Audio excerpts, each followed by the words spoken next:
I'm Leanne Good, and I'm honored to have been asked by Dumbbell to do this video for you. Today we're going to cover tips and tricks for rally to help you remember either the direction you're going or a special thing that you can do for a sign that'll help you remember it. So when I first started out rally, the instructor assumed that I would never want to go and compete, so they didn't teach me the correct rules. And I have promised that I would never do that to anybody else. Due to her lack of teaching me the rules, I had to relearn everything when I did decide I wanted to compete. So I tried to explain everything as they should be done to everyone so that they have the opportunity to either just keep doing it for fun or go into the competitive side. The thing that stands out the most to me when people are first learning how to do rally is how much they struggle to read the signs. And in struggling to read the signs, that makes them go slower and it causes more frustration in their dogs. So some of these little tips that I'm going to share with you have helped a lot of people to be able to grasp the sign faster and to be able to move through the course at a quicker pace, which gives them more confidence and helps their dog as well. Yeah, oh, is it going? Hi. So this is one of the first signs that people have the most trouble with, especially if somebody says, oh, do an about turn. One of my students came up with the brilliant thought that when you see the word you, that means both of you. So if you can remember, about you turn means both of you. Okay? The left about turn, which is the one that everyone says, why isn't it called the left about turn? This is the one where the dog goes one way and you go the other way. So the two of these side by side, about you turn is both of you going left. Left about turn is the dog going one direction, you going the other direction. So I'll see if I can just step it out. So you would be heading towards this sign and you would keep your feet tight and just do a complete 180. All right, the next signs that we're going to look at is the moving side step right and the sit side step right sit. So I find that a tip for this, to make sure that your step to the right is obvious enough, if you line your body up with this as you're approaching it, then for sure you're going to take a step big enough to get around it. If you don't, good chance that your dog is almost walking in a straight line. With this one, if you can line your dog up with it, so it does the first sit right in front of the sign and the second sit over, then you'll be clear for your heeling straight after. So I'll just see if I can demonstrate it for you. Okay, I'm going to get Deja ready here to come and demonstrate this. So I am going to line my body up with it and then come aside. So it's a little bit more obvious of a step. If I do the sit side step right, I'm going to line her up with the first sit. Sit, heel, sit. And now she's nice and clear to go past it. All right, the next one I want to talk about is figure eights. Either the no distractions or the one with distractions. So the key with this one, if you can just remember the way you enter is the way you're going to exit. Then if you happen to lose count, if you're facing the wrong direction, you know you've got one more loop, or possibly you've gone too far. But if you can remember the way you're going to enter is the way you're going to exit, it gives you a really good indication that you've got one more loop to go. Okay, I'll show you with Deja. All right, Deja, little. Ready? So my sign is set up a little bit to the right.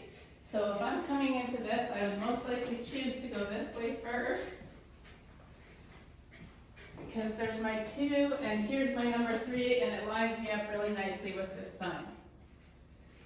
Now I could, if I was just entering from this straight in this direction, it's going to be pretty much the same if the sign is set off a bit to the left as well. But occasionally, we have a situation where the sign is actually back here and we're entering it from a funny angle. So if that happens, you have to make the decision if you want to start your figure eight this way. You don't have to enter it from the front side every time. You could do it around the end. You just have to remember that you did that, and then you're set up to go. All right, the next one, offset serpentine right and left.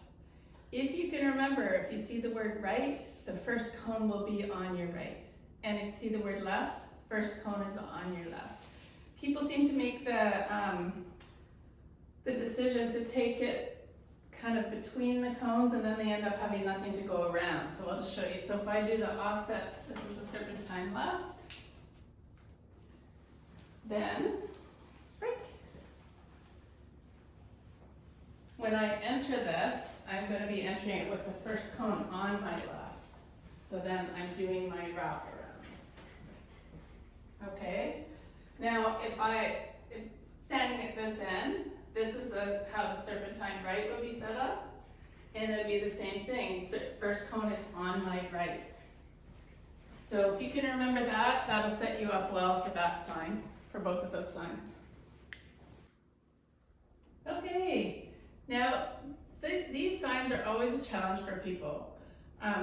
When does the dog sit here before they get called into front position, and when don't they? So on all call fronts, the dog goes straight from a heel position right into the front position.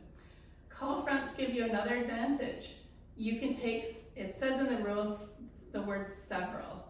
I would only take a maximum of 3 steps back, 2 to 3 steps back at the most.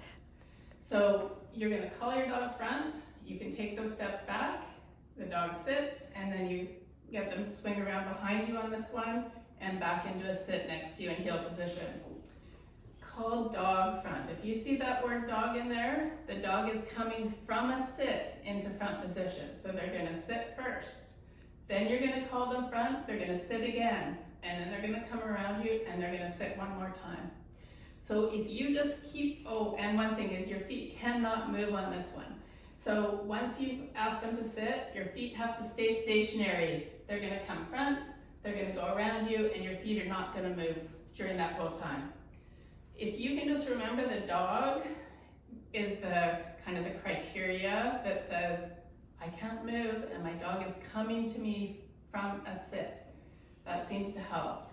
So I'll just demonstrate these two. There are also the other 2 signs that have them swinging to the left, right into the position, but other than that, it's the same.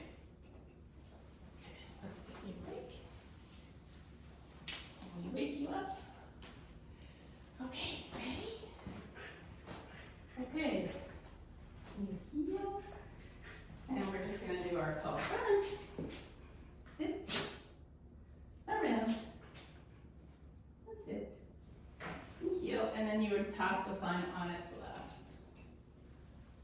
Okay, and then this other sign is your heeling, and you're going to say sit, comfort, around. Good. Thank you.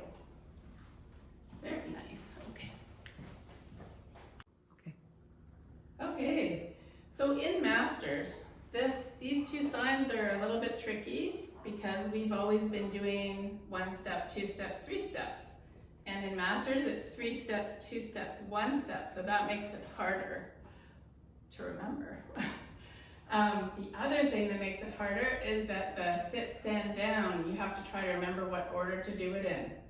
So, not including this first halt, but whatever this first word is, that's going to tell you what the next word is, because stand always follows sit. So if you know your first word is sit, stand has to be next and down has to be after that. On this one, since down is first, sit has to be next and stand has to be after that, because stand never follows down, it always follows sit. So as long as you remember that, you'll be able to remember which order to do these in. Okay, So for your cloverleaf right and left, if you can remember that for the cloverleaf right, the cones will all be on your right and you'll be turning right. So the number 1, when you enter, will be on your right. You will go around number 2 to the right, around number 3 to the right, and around number 4, and you'll exit with number 1 again on your right. Cloverleaf left, similar situation. First cone is on your left. You're going to come around number 2 with it on your left, around number 3 with it on your left, around number 4, and then exit with the number 1 again on your left. And I have it set up here as a cloverleaf left. So I will show you with Deja how this one should go. So I will be starting here on this side. We're going to enter. We're going to wrap each cone with it on our left. And we're going to exit with the number 1 on our left as well. And the cloverleaf right would be the same. These two would switch.